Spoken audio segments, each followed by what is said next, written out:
এই সমাজে নেই। যারা সন্ত্রাস করে তাদের কোনো জায়গা এর সমাজে নেই। যারা দাঙ্গা করে তাদের কোনো জায়গা এর সমাজে নেই। যারা বোনেদের উপর অত্যাচার করে তাদের কোনো জায়গা এর সমাজে নেই।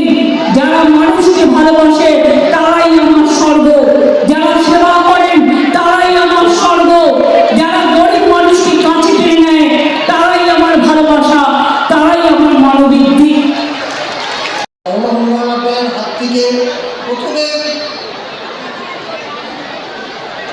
লক্ষ্মীর ভান্ডার প্রকল্প, মা বোনেদের ভরসার জায়গা না করে লক্ষ্মীর ভান্ডার প্রকল্প দুজন ভোক্তাকে আমাদের অভিভাবিকা মাননীয় মুখ্যমন্ত্রী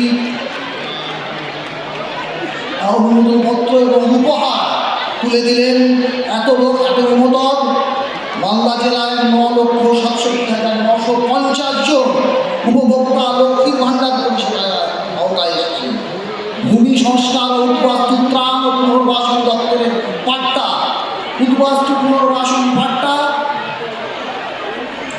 বাস্তু পাট্টা এবং কৃষি পাট্টা জমির অধিকার সুনিশ্চিত করার জন্য প্রান্তিক মানুষের পাশে পশ্চিমবঙ্গ সরকার মানবিক দৃষ্টিভঙ্গিতে প্রান্তিক ভূমিহীন মানুষকে পাট্টা দেওয়া হয়। আমরা এখন কৃষি পাট্টা দিচ্ছি আমাদের মালদা জেলার এক ভাইকে। এরপর খাদ্য প্রক্রিয়াকরণ উদ্যান পালন দপ্তরের স্বল্প মূল্যের পেঁয়াজ মজুত করার কাঠামো। কৃষির ক্ষেত্রে এখন এই পশ্চিমবঙ্গ সরকারের পেঁয়াজ বিধবা ভাতা প্রাপকের হাতে তুলে দিলেন। তপশিলি বন্ধু এক উপভোক্তার হাতে অনুমোদনপত্র এবং উপহার তুলে দিচ্ছেন আমাদের অভিভাবিকা, আমাদের প্রশাসন প্রকল্পের হাতে অসম্ভব সুন্দর দৃশ্যমঞ্চের ওপর হুইল চেয়ারে বিশেষভাবে সক্ষম এক ভাইয়ের হাতে শংসাপত্র, অনুমোদনপত্র এবং হুইল চেয়ার তুলে দিচ্ছেন মানবিক মুখ্যমন্ত্রী। এখন পর্যন্ত মালদা জেলায় 29,003 জনকে মানবিক প্রকল্পের আওতাভুক্ত করা হচ্ছে। আবেগ ঘন দৃশ্য, হুইল চেয়ারকে নিজে হাতে ফেলে উনি মঞ্চের এক প্রান্ত থেকে আরেক ক্যামেরা আবদ্ধ করে রাখতে পারেন। আসছে সবুজ সাথী দূরত্ব আছে।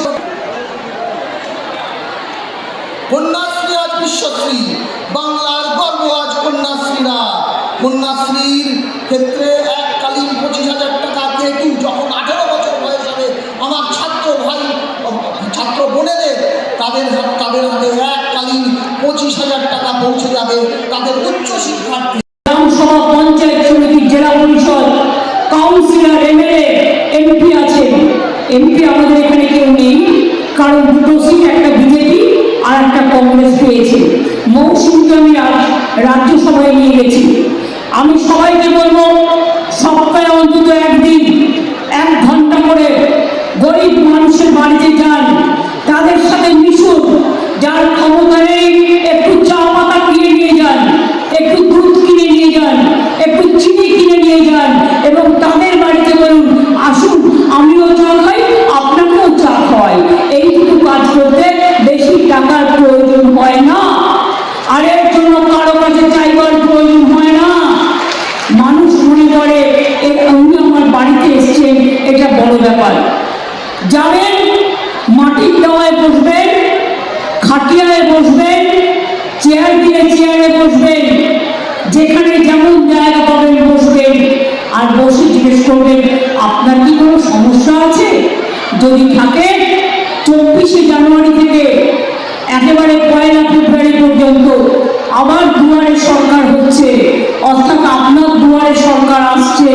যদি এখনো পর্যন্ত কেউ কোনো কিছু না পেয়ে থাকে, পাওয়ার যোগ্যতা আছে, 37টা প্রজেক্টে আপনাদের কাছে আপনারা দরখাস্ত করতে পারেন। আর যারা যোগ্য হবে আমরা 28শে ফেব্রুয়ারির মধ্যে সমস্ত কাজগুলো করে দেব। বাংলার বাড়ির ব্যাপারে বলবো, আমরা এর আগেও ঘর তো সবার চাই, কিন্তু সমস্যা হচ্ছে টাকা। অনেক টাকা আমরা পাই না। কেন্দ্র আমাদের টাকা 1,65,000 কোটি টাকা দেয়নি। কোথা থেকে করবো কাজ? তার মধ্যেও জেনে রাখবেন, কাজ কিন্তু থমকে থাকেনি। চলছে আমার খাদ্য সাথী, চলছে আমার স্বাস্থ্য সাথী, চলছে আমার কন্যাশ্রী, চলছে আমার লক্ষ্মীর ভাণ্ডার, চলছে আমার কৃষক বন্ধু, চলছে আমার শিল্প গড়া, চলছে আমার সুস্বাস্থ্য কেন্দ্র, চলছে আমার হাসপাতাল, চলছে আমার শিল্প বন্ধু, চলছে আমার পরিযায়ী শ্রমিকের কাজ, চলছে আমার শিক্ষাশ্রী, চলছে আমার যুবশ্রী, চলছে আমার মেধাশ্রী, চলছে আমার ঐক্যশ্রী, চলছে আমার স্টুডেন্ট স্মার্ট কার্ড, চলছে রূপশ্রীর কাজ, চলছে বিড়ি শ্রমিকের জন্য, পরিযায়ী শ্রমিক যারা বাইরে কাজ করে হয়তো তারা ফিরে এসছে, তাদের জন্য 100 দিনের কাজ বন্ধ করে দিলেও কেন্দ্র, আমরা শুরু করেছি কর্মশ্রী প্রকল্প, যাতে আপনি 50 দিন কাজ করতে পারেন এবং তার বেশিও আপনি করতে পারেন, আমরা তার ব্যবস্থা করে দিয়েছি। আজকে আপনারা মঞ্চে দেখতে পাচ্ছেন আমার খুব একনিষ্ঠ সহকর্মী এবং দীর্ঘদিনের জননেতা বাবলা, যাকে দুলাল সরকার ভালো নাম, বাট আমি বাবলা নামে পরিচিত। আমি ছাত্র রাজনীতি যখন করি তখন থেকেই এদের সকলের সাথে আমার এত গভীর যোগ ছিল যে আমি নিজে একজন স্বজনকে হারিয়েছি।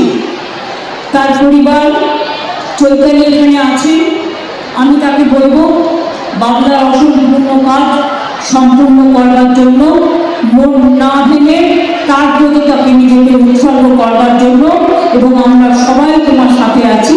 তার কারণ আমি চাই যারা করেছে মাফিয়াদের কোনো জায়গা এই সমাজে নেই, যারা সন্ত্রাস করে তাদের কোনো জায়গা এ সমাজে নেই, যারা দাঙ্গা করে তাদের কোনো জায়গা এ সমাজে নেই, যারা বোনেদের উপর অত্যাচার করে তাদের কোনো জায়গা এ সমাজে নেই, যারা মানুষকে ভালোবাসে তারাই আমার স্বর্গ, যারা সেবা করেন তারাই আমার স্বর্গ, যারা গরিব মানুষকে কাছে টেনে নেয় তারাই আমার ভালোবাসা, তারাই আমার মানবিক দিক।